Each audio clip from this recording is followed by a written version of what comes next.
Fashola speaks on restructuring of Nigeria, agitations and state police. The Minister of Works and Housing, Babatunde Fashola, on Saturday expressed fears that Nigeria may experience the Brexit experience unless youth in the country are given political education to make them understand the issue of restructuring.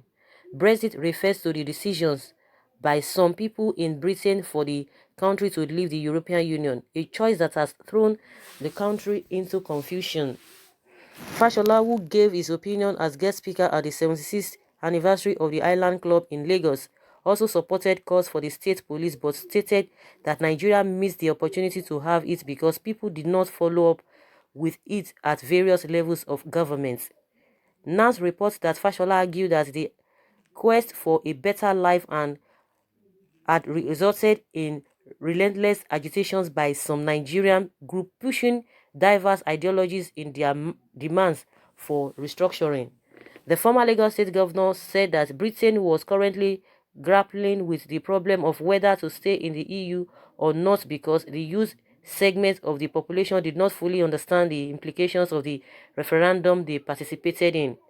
Fashola noted, however, that he was speaking in this capacity as a member of the Island Club and not as a member of the Federal Executive Council or the ruling All Progressive Congress, APC. Speaking on restructuring, lessons from Brexit, Fashola gave a detailed history of the evolution of the United Kingdom, which he said was similar to Nigeria's 1914 amalgamation that merged the northern and southern protectorates. He explained that the insatiable quest for better life was the root of the clamor for restructuring in Nigeria, noting that measures to create new identities had compounded problems throughout human history. The senior advocate of Nigeria argued that young people who were not aware of the history of the emergence and evolution of Britain voted in favor of leaving the EU without understanding or weighing its implications, resulting to the current logjam. The senior lawyer warned proponents of restructuring in Nigeria to make their definitions clear and to also educate youth to the implications of their choices to avoid retrogression in Nigeria. Fashola noted that there had been confusion in the restructuring agitation, with people clamoring variously for confederation, secession, constitutional amendments, and state police, among others, adding that restructuring in whatever guise must be made clear to youth. Let us decompose that word and let everybody be specific. There is so much confusion. Don't hide restructuring under one word. Bring it out so that we know what to choose. Some people are calling for a parliamentary system of government. The new generation must be told that it was the parliamentary system that caused crisis, which was difficult to resolve and which led us into civil war. Where people are diverse, a federation is better. There is a great deal of work to be done by the protagonists. Fashola listed countries that broke up without being able to resolve the issues of separation to include Yugoslavia, Sudan, the Soviet Union, North and South Korea, warning against agitations to split Nigeria. The minister said there were currently 86 unresolved boundary disputes as a result of state creations in the country, explaining that the federal government was still building secretariats for some new states. Fashola said that sometimes the fear of over-concentration of powers in the central government was not real, citing various processes, including budgeting, that depended on other arms of government for approval. He said that the federal government was being blamed for all problems, ranging from education to other sectors dominated by state or the private sector. One of the items of restructuring is that we want quality education. The default argument for poor quality education is government, but I say it is true to the extent that government is the regulator. It licenses, it approves, sets and enforces standards, but today the records indicate that there are about 165 universities in Nigeria. 43 belong to the federal government, 47 belong to state government, and 75 are private. Fashola said there were constitutional provisions already for distribution of equal opportunities, citing the 13% revenue allocation for mineral producing areas as an example. The minister said the constitution could show direction, but that Nigerians must imbibe the right attitude for it to work. A good document not backed by the right attitude does not take people far. If anything really needs restructuring, it must start with us as a person, with our attitude and with our mindset. Better life does not necessarily exist in a new document without a right political education, a change of attitude, and inflexible commitment to the public rule. So, guys, Minister Fashola has told us his opinion and his stand concerning restructuring, agitation, and here, and all sorts of, and those are the things that are, we are faced with. Those are the challenges that we are faced with now. But now he cannot really come up with a specific thing, in my own opinion. From what he has said, he was just talking about people, maybe people, it's the same thing that is a ruling party, have been saying. Oh, that different people, many different people with different meaning of a restructuring, which is not correct. They know what people are talking about. It is the ability for the every state to be autonomous, to be able to control their resources. That is what people are just talking about. These guys are just trying to play to the gallery. And like he said, he was invited to a social club or something, that he didn't come there as a minister or as a member of the ruling party. No, of course, that is what you are as we speak, because your party is the ruling party and you are a minister. You have a position in the government at the federal level, so you cannot come and exonerate yourself, from that fact. And more so, relating our case to Brexit and all of that. Even as we know, as the UK, they are trying to live. They try to leave the European Union. It's a different case, because they themselves, they know the problems, the challenges they are facing.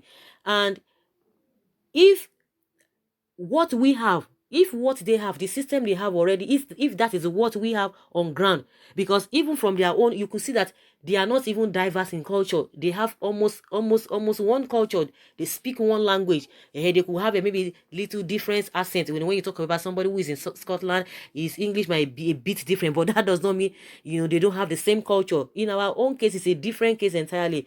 The winner takes it all when it comes to our case. And these people are playing to the gallery. They cannot tell us cock and bull stories. And that was why they made a room for a referendum. But in the case of Nigeria, nobody, they don't just want it.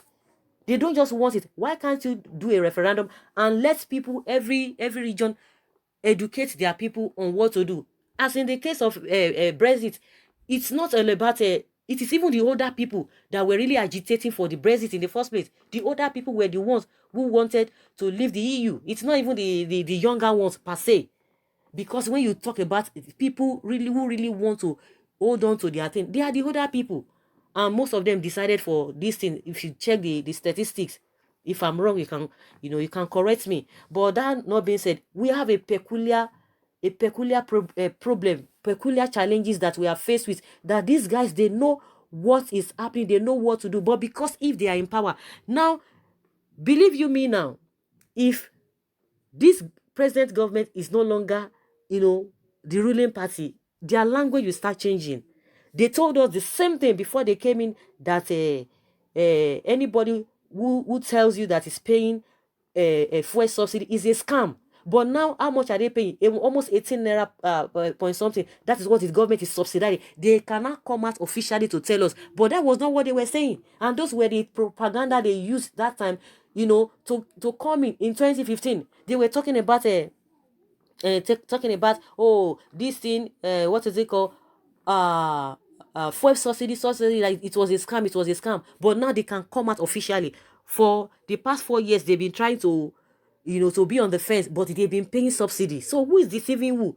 If these guys are not in government today, you will see that their language will change, because they are in the ruling party. They know what they are benefiting. They will be forming ignorance that they don't know what restructuring is all about. Restructuring is all about giving all the state the power to control their resources. I don't know why it's so difficult for APC administration and their people to tell us they don't know what restructuring is all about. So people who have been talking about restructuring, the older people, even as we speak now, we are talking about Afenifere, they are talking about Pandef, we are talking about Ohaneze. Those are the people who have been agitating for restructuring. Those three sociocultural groups in Nigeria, they've been agitating for restructuring. And the people we have there, they are not youth.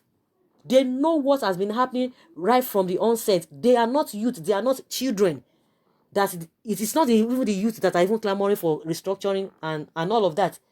Restructuring, you can't restructure. The system we have on ground, is it not beneficial only to those people who are in power, those who are the corridors of power? They are the ones benefiting what Nigeria is experiencing now. And that is why they will be feigning ignorance, that they don't know what you are talking about. So they can speak with, for all they care. But now people say they want to go and you are still afraid of that. Why can't you, okay, let there be a referendum? If people want to go, you will know whatever consequences that want to come at the end of the day, so be it. You don't deprive them. When a child wants something, if you try to persuade the child and the child does not want to agree to what you are saying, you allow the child to have his way or her way. At the end of the day, the child will learn. So this time around, you don't want to provide good governance. Not that you guys are not getting money. Not that the money is not there for you to do the needful for everybody to benefit. No. Now people are not enjoying themselves. Okay, restructuring, you said no. People want to go, you said no. Okay, do the needful. Let's be an inclusive government. Put everybody together. You are not doing anything. So what do you want people to do? So people should just continue to suffer while you guys are enjoying. Is that what you are telling us? That there is no hope? There is no hope at all. People who are calling for secession, you are still saying they should not go. Restructuring, you said no. Good governance, no. This is really, really pathetic.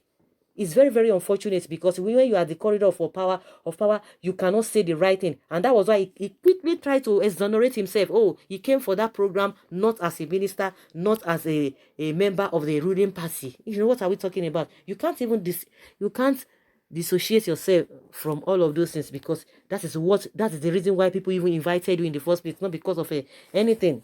So guys, that is just my own opinion, and that is where we really found ourselves. These guys are really afraid of all of those things.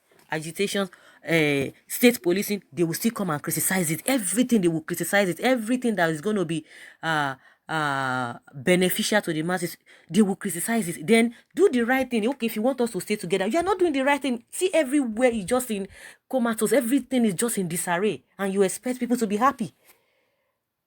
You expect people to be happy. You expect people to be clapping for you. It's really, really unfortunate. Someone says, so Fashola no longer know what restructuring stands to address. I am disappointed. He is afraid if saying the truth in order not to offend his master, but rather betray the people that believes in him. This is what I applaud FFK. He says it as it is. Someone say, Fashola, how will good-minded people will be in political system, while the old ones with corrupt character don't want others to be there and put things in place for betterment of Nigerians?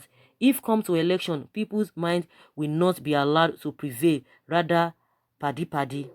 Every state in Nigeria need that competition to grow fast, not to depend on federal government for everything. Look at all the federal rules in Nigeria. Very, very bad. Even myself was a victim of kidnappers as a result of bad rules after Okene to Auchi Road last 2 weeks. Please, we must tell ourselves the truth. Someone say over-celebrated politician. Fashola is beating around the bush. Why not nail this something directly instead of misquoted restructuring? I may ask, he doesn't know what restructuring again. Sir, the problem is that Nigeria is a failed state. Possibly the only state worse than what we have now is war, which we don't pray for. Brexit or not, Britain is still livable, unlike the current Nigeria. So that's my thought as well. You want to compare their own this thing to our own. Do the needful. If everything is okay, nobody is going to be talking about all of these things. But because you guys are not doing the right thing, but you guys are smiling to the bank, and you expect people to, to continue to be under, so that they will be looking at you up. No, it's not going to happen. It's not going to happen. If you guys think that Nigerians will not have peace, the peace you too, it will not be there. Your mind will not be settled. But the best thing is to do the needful. so that everybody will be at peace. Someone said the problem with South Nigeria is that everything we said or did must be given either sectarian or religious coloration. Why can't we see things the way they are? Fashola has spoken the minds of many Nigerians. I am sure a lot of people who are agitating for restructuring don't understand the word very well. The problem of Nigeria is not from the system, but rather from us. That's what somebody is saying.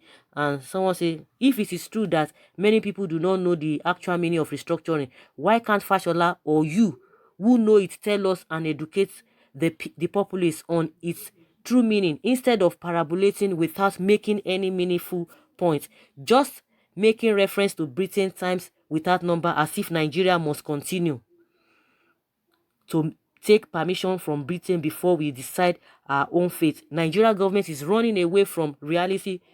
We one day witness fragment breakup she will not be able to manage. Presently, Nigeria has two alternatives: either to choose restructuring or eventual breakup.